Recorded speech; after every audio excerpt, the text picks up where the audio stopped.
Très heureux de vous retrouver, fidèles téléspectateurs, dans votre journal dominical en ce 23 août 2020. Voici l'unique titre de votre journal. Crise socio-politique au Mali. Nouvelle médiation de la CEDEAO pilotée par Goodluck Jonathan pour trouver un compromis. Vous le verrez en tout début de ce journal. Bonsoir.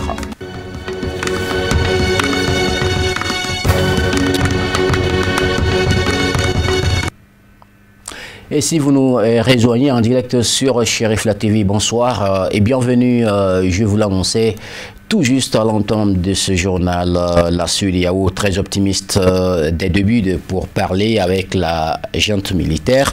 Le chef d'une délégation ouest-africaine arrivé samedi à Bamako, l'ex-président nigérian Goodluck Jonathan a résumé en deux mots les pourparlers engagés samedi avec la junte qui a pris le pouvoir au Mali en renversant mardi du 18 août dernier le président Ibrahim Boubacar Keïta. On en sait plus avec Ahmadou Diarra.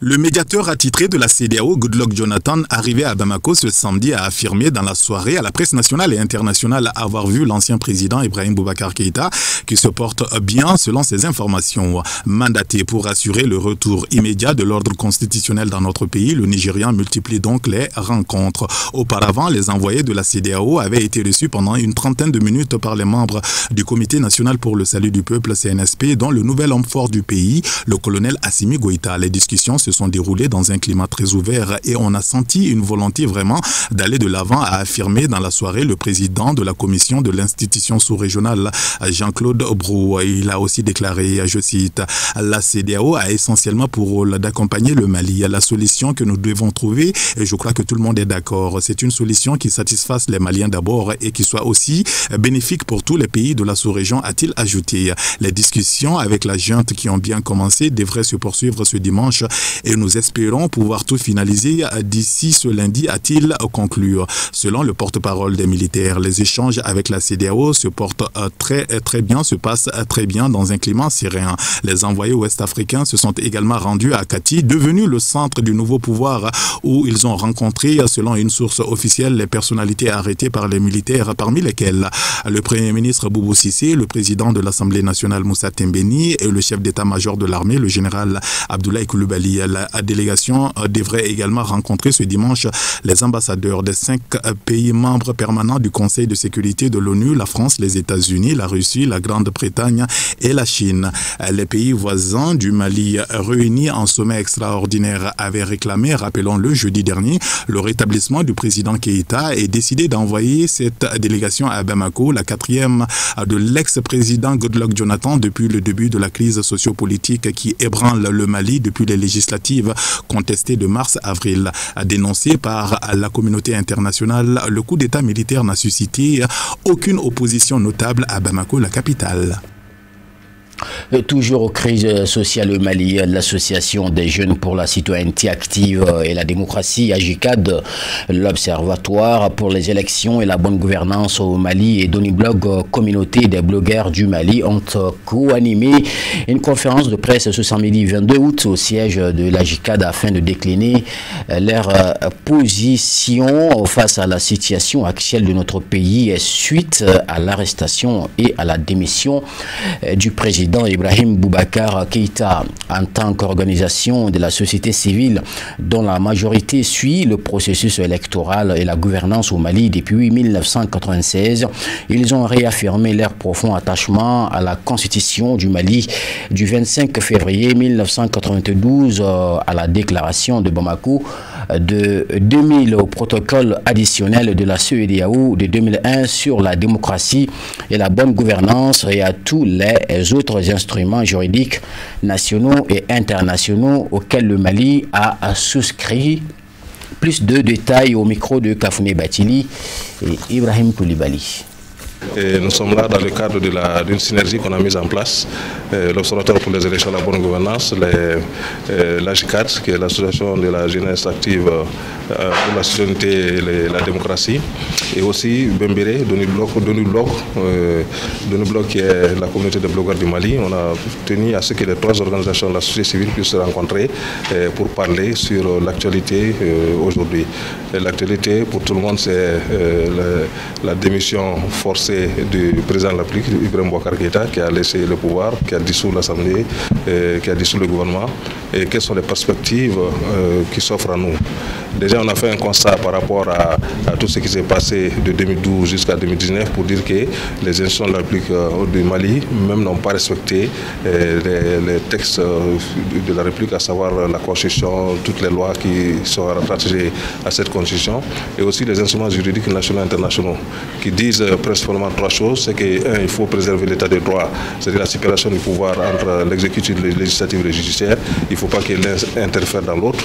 Et deuxièmement, le fait de tenir des élections à date. Et quand on se réfère à l'actualité en République du Mali de 2012 aujourd'hui, c'est qu'on a vu que les élections ne sont pas tenues à date. Un exemple, c'est le mandat des députés qui a été prolongé 2 fois. En 2018, ça a été prolongé de 6 mois, ça a été prolongé encore de 11 mois en 2019. Donc ça, tous les textes qui régissent la démocratie et l'état de droit interdisent cela. La troisième chose, c'est par rapport à l'alternance démocratique. Il faut une alternance démocratique. D'abord, on reconnaît que le pouvoir ne s'obtient que par les urnes. Donc quand vous dites dans vos textes que chaque 5 ans il faut des élections, il faut qu'on puisse tenir les élections. Maintenant, si on voit notre constitution en République du Mali, on voit que le Haut Conseil des collectivités territoriales, par exemple, dont le mandat est fini depuis 2012 et dont on dit que le mandat est de 5 ans, jusqu'à présent demeure. Donc 8 ans après la fin de son mandat, le Haut Conseil des collectivités territoriales est toujours là. Bon, par rapport au CNSP, nous disons que tous les textes relatifs à la bonne gouvernance, à la démocratie, disent que le pouvoir ne peut être exercé par des militaires. L'armée doit être subordonnée, doit obéir au pouvoir civil. Donc nous ne sommes pas contre le fait qu'il y ait cette interruption, ce coup d'État, même si on ne veut pas de coup d'État. Il y a eu des coups d'État civils qui ont été opérés par les institutions de la République de 2012 à 2019. Aujourd'hui, il y a un coup d'État militaire qui a été opéré. Donc on doit aller maintenant de l'avant. Tout le monde s'attendait à ce qu'il y ait ce coup d'État. Donc ce coup d'État est venu. Pour nous, c'est de l'eau versée, on ne peut pas le ramasser. Maintenant, il faut aller de l'avant. Et pour aller de l'avant, nous, notre position, c'est qu'il faut un cadre de concertation très rapidement, très rapidement, que les militaires puissent quitter la scène politique. Donc nous avons réfléchi à ce qui est un cadre de concertation pour qu'un président de la transition civile soit élu, soit nommé, un premier ministre civil de la transition soit nommé, et puis un gouvernement majoritairement de technocrates.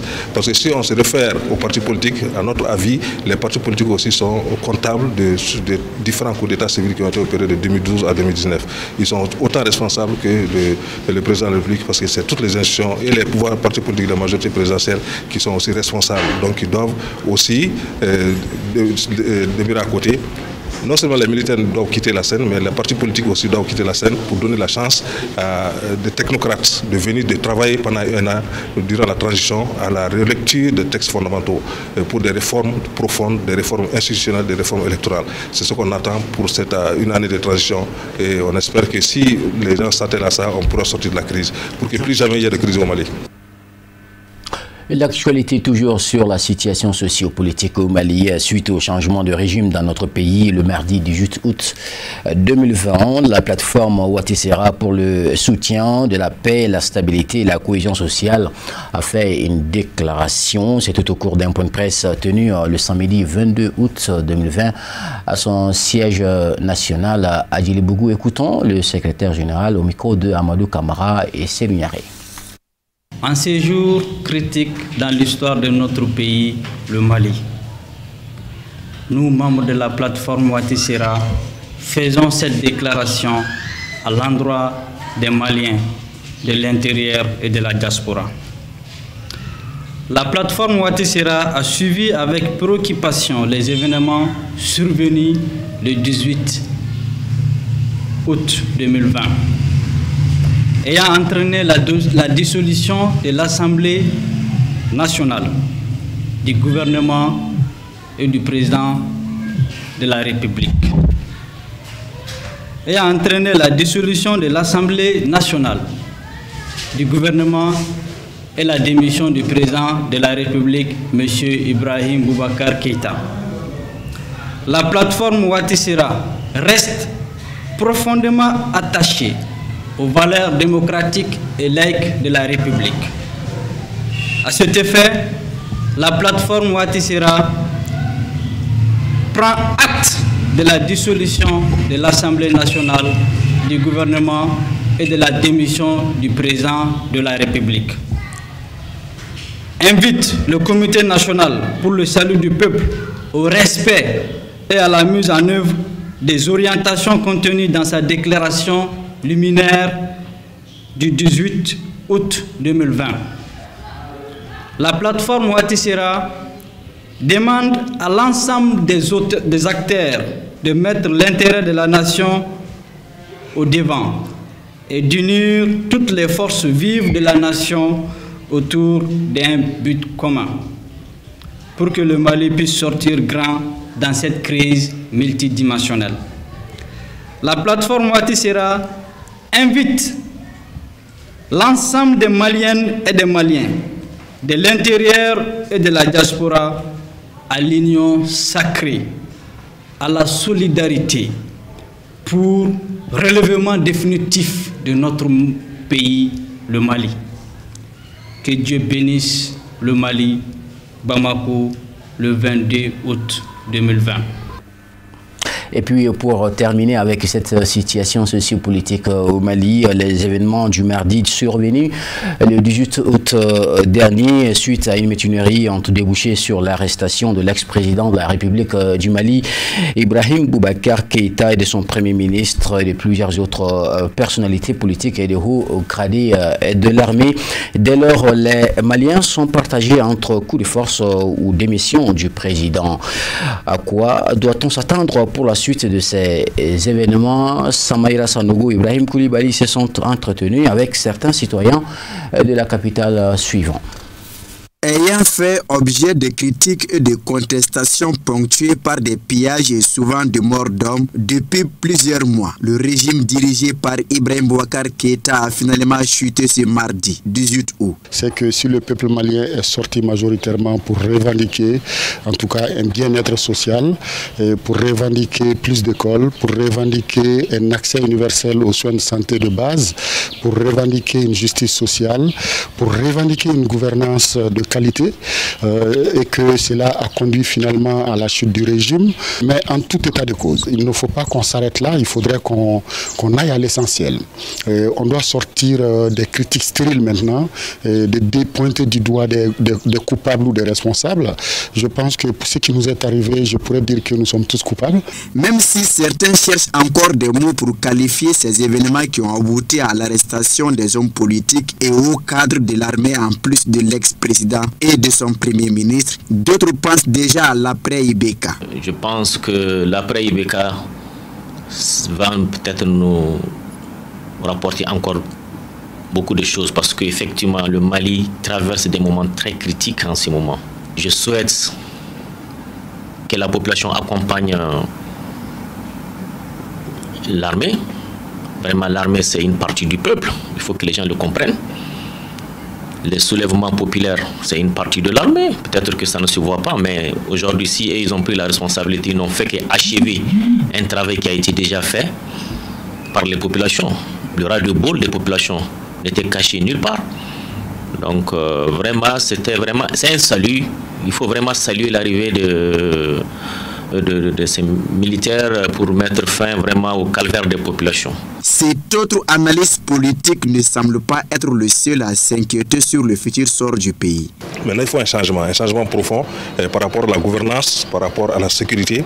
Parce que quand on voit le Mali aujourd'hui, 75% du territoire est occupé par des djihadistes, par des groupes armés, par des narcotrafiquants, etc. Donc il faut pouvoir libérer le peuple, le territoire malien. Il faut que les 100% du territoire territoire reviennent au Mali.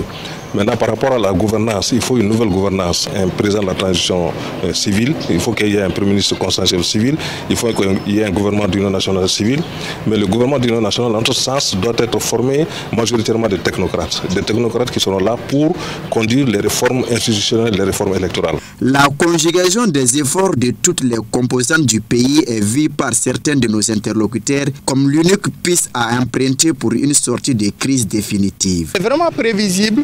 Il a été demandé à ce qu'on trouve une solution parce qu'on était dans une impasse totale.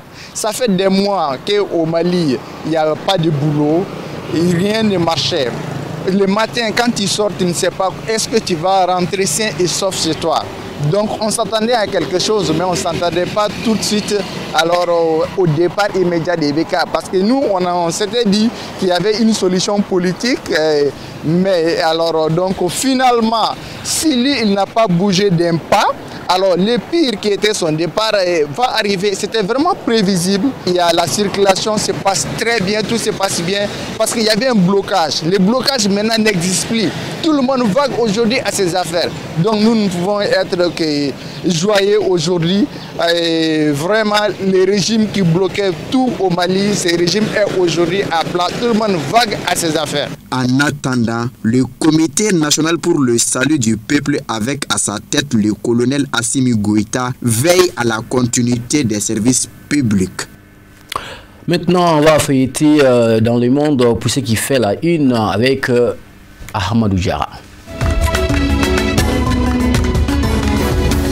Face à la menace grandissante du nitrate d'ammonium, le Sénégal voisin cherche à déplacer un énorme stock se trouvant en plein cœur de sa capitale. La direction du port de Dakar révèle avoir demandé le retrait d'une cargaison d'environ 2700 tonnes de nitrate d'ammonium, ce produit chimique à la base d'énormes dégâts dans la capitale libanaise Beyrouth après une explosion meurtrière au début du mois d'août.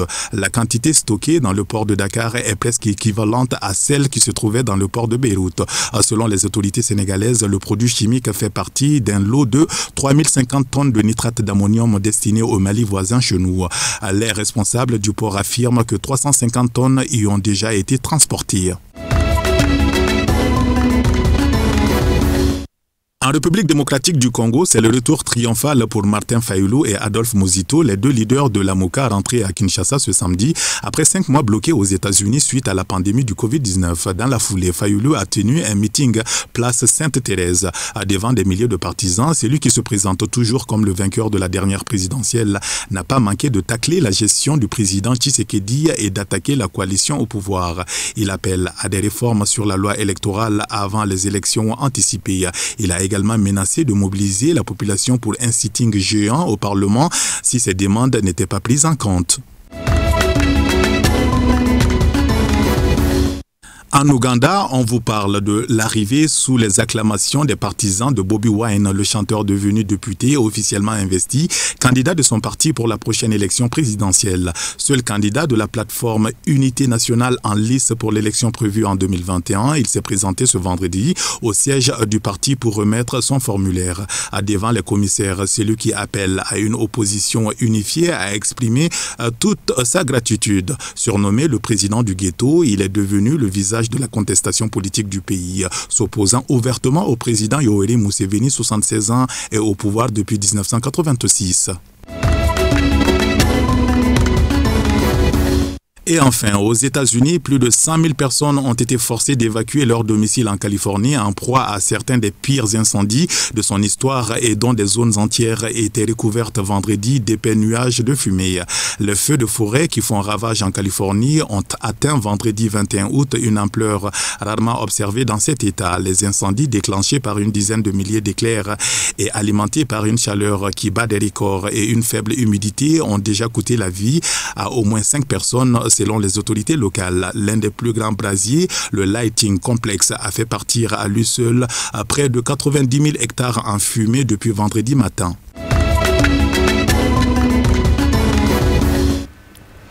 Ainsi s'achève votre journal dominical de ce 23 août 2020. Merci à vous de l'avoir suivi. Ne quittez pas, d'un moment à l'autre, vous pourrez suivre le journal en langue nationale Bamanankan avec Mamadou Ben Chérif Soumano. Quant à moi, je vous souhaite de passer un excellent moment en compagnie de programme de Cheikh La TV, tout en vous souhaitant une très bonne reprise de semaine.